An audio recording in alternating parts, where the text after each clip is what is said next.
होतो की नाशिकमध्ये आता हे कधी कारण गेले 2-3 वर्ष आपत्ती मागून आपत्ती येतेच आहे.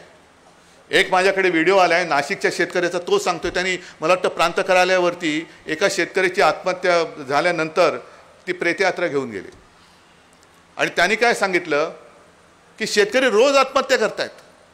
म्हणजे असं दुर्दैवाने असं झालेलं आहे की रोज मरे त्याला कोण रडे. अरे काय शेतकरी आहे ना, मरण्यासाठी त्याचा जन्म झालेला आहे, मरतोय, त्याला अवकाळीची मदत मिळत नाही, त्याच्या डोक्यावरती कर्ज साठतंय, पीक विमा योजना मिळत नाही, कधी कधी बोगस बियाणं मिळतं त्याच्यामध्ये तो संपून जातो, आपत्ती येते, काही मिळत नाही.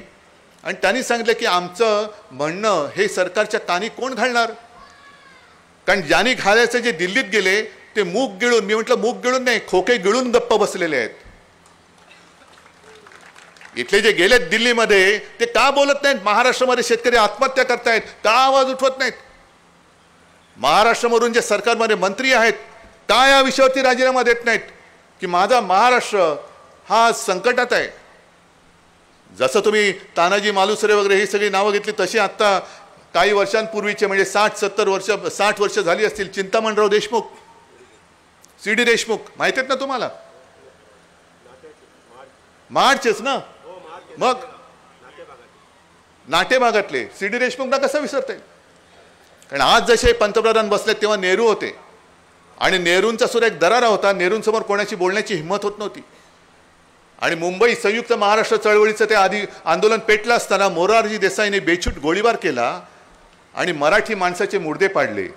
होय, हत्याच केली मराठी माणसाची त्यांनी आणि त्याची चौकशी करा म्हणून मागणी केली लोकसभेत. नेहरूने नकार दिला आणि त्यावेळेला हे आपले CD देशमुख म्हणजे ह्याच जिल्ह्याचे एक पुत्र सुपुत्र त्यांनी नेहरूंना तोंडावर सांगितलं की माझ्या महाराष्ट्रामध्ये जो गोळीबार झाला त्याची चौकशी करायला तुम्ही नकार देताय म्हणजे तुमचा महाराष्ट्राबद्दल आकस आहे, मी तुमच्या मंत्रिमंडळात राहू शकत नाही, हा घ्या माझा राजीनामा. तसा एक तरी मंत्री आता देतील, कारण द्यावंच लागणार, पुन्हा निवडून नाही येणार.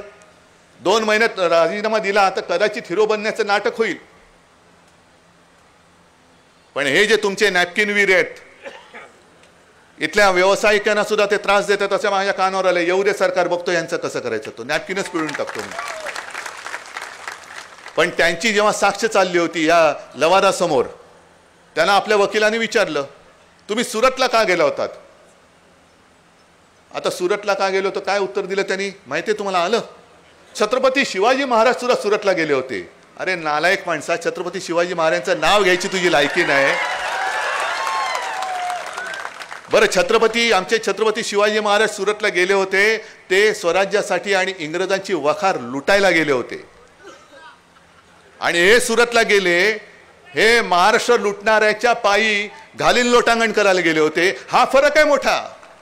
महाराजांचं सुरतला जाणं होतं ते महाराष्ट्रासाठी स्वराज्यासाठी होतं आणि हे महाराजांनी दिलेलं स्वराज्य हे लुबाडतायत ओरबाडतायत, त्यांना त्यांच्यासमोर चेपूट हलवायला हे गेले होते. हा फरक आहे.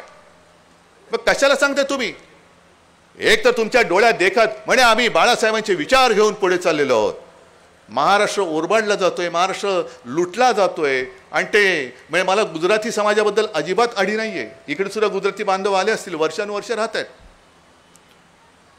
पण आज जे काही दिल्लीश्वर बसलेले आहेत ते देश, संपूर्ण देश एका बाजूला आणि गुजरात एका बाजूला असं जे काही विभाजन करतात कळत नकळत, ते फार घातक आहे. गुजराती समाज माझा देशभर पसरलेला आहे. आपल्या महाराष्ट्रामध्ये तो दुधात साखर विरघळावी तसं तो मिळून मिसळून गेलेला आहे. वर्षानुवर्ष राहत आहेत, आपल्यासारखं मराठी बोलतायत, व्यवसायासाठी आले, काम धंद्यासाठी आले, त्यांची मुलं बाळ त्यांच्या अनेक पिढ्या इकडे कामधंदा करतायत, सगळं तुम्ही ओरबाडून तिकडे घेऊन जाताय. मग इथल्या लोकांनी करायचं काय. बरं, आमचं काय म्हणणं आहे, गुजरातला तुम्हाला समृद्ध करायचं आहे ना, कारण सेनापती बापट बोलले होते महाराष्ट्र मेला तरी राष्ट्र मेले, मराठा विना राष्ट्र गाडा न चाले, खरा वीर वैरी पराधीनतेचा, महाराष्ट्र आधार या भारताचा. प्रत्येक वेळेला संकट काळामध्ये महाराष्ट्र धावून जातो देश वाचवायला आणि आमचे मोदीजी म्हणतात गुजरात समृद्ध झाला तर देश समृद्ध होईल. करा, जरूर करा. तुम्ही नवीन कल्पना, आता व्हायब्रंट गुजरात केलं ना, आणा ना नवीन कंपन्या, आम्ही कुठे काय म्हणतोय. दाओसला आता जे काय भरला होता सगळा मेळा, आणा नवीन कंपन्या, पण महाराष्ट्रामध्ये येणाऱ्या आणि महाराष्ट्रामध्ये ज्या कंपन्या होत्या, मग ते डायमंड मार्केट असेल, बल्क ड्रग पार्क असेल, आणखीन काही गोष्टी असतील, हे तुम्ही गुजरातला घेऊन जाताय.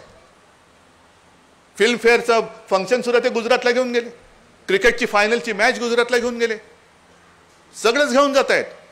म्हणजे महाराष्ट्र कंगाल करायचा आणि गुजरातची भरभराट करायची असं नाही चालणार, हे नाही चालणार. गुजरातला जरूर करा, पण माझ्या महाराष्ट्राच्या हक्काचं जर तुम्ही लुबाडण्याचा प्रयत्न केला तर मग महाराष्ट्रातले सगळे वीर आहेत आणि तुम्ही आहात, होऊन जाऊ दे, एकदा होऊन जाऊ दे. हा प्रश्न गीतेसाहेब तुम्ही बोललात, तुमच्या भावना, तुमचं सगळ्यांचं प्रेम समजू शकतो. उद्धवजी ठाकरे परत मुख्यमंत्री झाले पाहिजेत. नाही, मी माझ्यासाठी नाही लढत आहे. माझी तळमळ जी आहे, मला जर मुख्यमंत्री पदासाठी मी चिकटून राहायचं ठरवलं असतं तर मी राजीनामा दिला नसता. आणि कोर्टाने सुद्धा सांगितले की जर राजीनामा दिला नसता तर उद्धव ठाकरेंना आम्ही पुन्हा मुख्यमंत्री करू शकलो असतो. पण मला त्या गोष्टीचा मोहच नव्हता, नाही तर चिकटलं असतो मी. ज्या गोष्टीचा मोहच नाही मला, ते तुम्ही काय माझ्याकडनं काढताय. पण जेव्हा माझ्यावरती जबाबदारी आली, ती जबाबदारी मी प्रामाणिकपणाने पार पाडली होती आणि तीच जबाबदारी मी आता पाडतोय. मी मुख्यमंत्री नाही, माझ्याकडे पक्ष नाही, माझ्याकडे चिन्ह नाही, माझे वडील सुद्धा हे चोरतायत, स्वतःच्या वडिलांचा अभिमान नाही, अशी ही औलाद. अरे जर तुमच्या मर्दानगी असेल तर माझ्या वडिलांचे फोटो लावण्याच्या ऐवजी स्वतःच्या वडिलांचे लावा आणि एक मत मिळून दाखवा तुमच्या वडिलांचं कर्तृत्व. पण ना भारतीय जनता पक्षाकडे कोणी नेता आहे की ज्याच्या नावावर आज मतं मिळतील, ना आजपर्यंत कोणी आदर्श निर्माण केले, ना विचार दिले. मग बाळासाहेब ठाकरे हिंदू हृदय सम्राट चोरा, डॉक्टर बाबासाहेब आंबेडकर चोरा, सुभाषबाबू चोरा, सगळंच, सरदार वल्लभभाई पटेल चोरा. अरे चोर बाजार मांडलाय तुम्ही, पक्ष कुठे तुमचा? हा चोर बाजार आहे, पक्षच नाहीये. जे विचार शिवसेना प्रमुखांनी दिले म्हणून आज सुद्धा, जे विचार माझ्या आजोबांनी दिले म्हणून आज सुद्धा, आणि जे काम मी करतोय म्हणून तुम्ही सगळेजण माझ्याकडे काहीही